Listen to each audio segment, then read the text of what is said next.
The day that you were born, a special friend was sent to watch over you. His name was Mr. Bunnyman.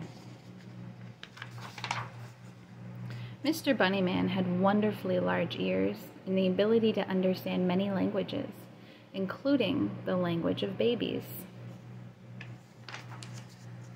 During the first few days at the hospital, Mr. Bunnyman laid with you and listened as you tried to tell your mommy exactly what you needed.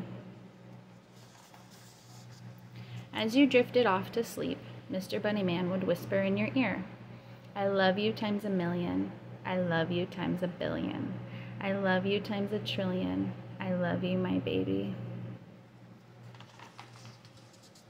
When you were deep in slumber and when your mommy was fast asleep, Mr. Bunnyman would leave your side and go to your mommy's pillow and tell her your words in a language she could understand.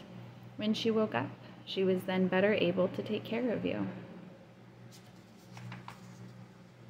As the days and months went by, Mr. Bunnyman became your trusted friend that you could tell anything to. His bunny ears became a way to express yourself. Whether you were pulling on them, or sucking on them, or dragging him behind you, Mr. Bunnyman was always there for you.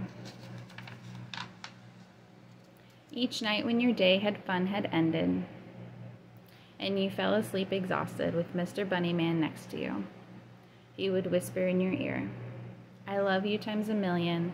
I love you times a billion. I love you times a trillion. I love you, my baby."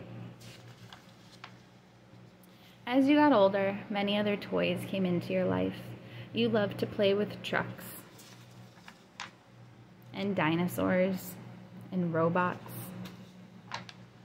Mr. Bunnyman was no longer your constant companion, but one thing never changed.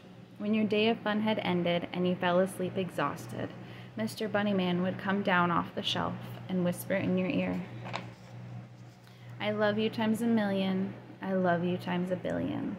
I love you times a trillion. I love you, my baby."